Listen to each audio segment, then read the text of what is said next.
Our geography teacher talked about the South China Sea at school today. Why is there such a big fuss? Well, it's about some islands and reefs. It's a long story. Why so long? Because the story began some 2,000 years ago. That's when the Chinese started to sail in the South China Sea and were the first to discover those tiny islands and give them names that have been used till today. What did they go there for? For fishing, mainly. Conches, sea cucumbers, shrimps, giant clams. Ooh, cool. And it wasn't exactly easy to sail back in those days. They only had small boats. It took them days to get there from Hainan. Wouldn't they get lost?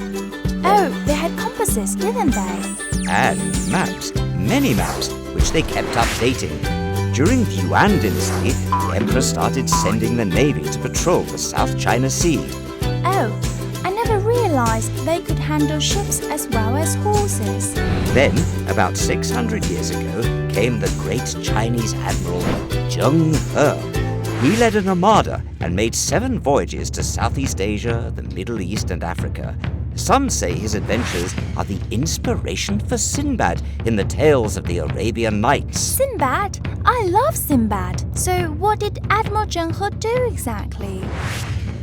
Well, he got rid of pirates in the area, and his great treasure ships were filled with valuable cargoes from China like tea, porcelain, and silks.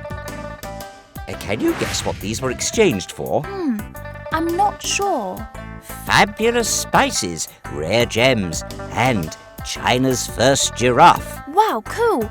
I love giraffes. But Grandpa, all this was a long time ago. Why the big fuss over the South China Sea now?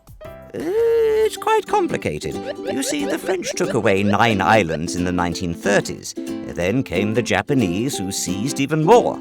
China got them back after the Second World War, and they were recognized as China's on maps. But then, huge oil reserves were discovered there in the late 1960s, and other countries decided maybe they didn't want China to have those islands back after all. I see. So what happens now? Well, I think those countries should really look at the history.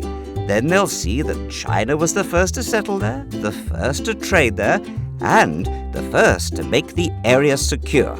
Shall I tell my geography teacher that? Oh, by all means.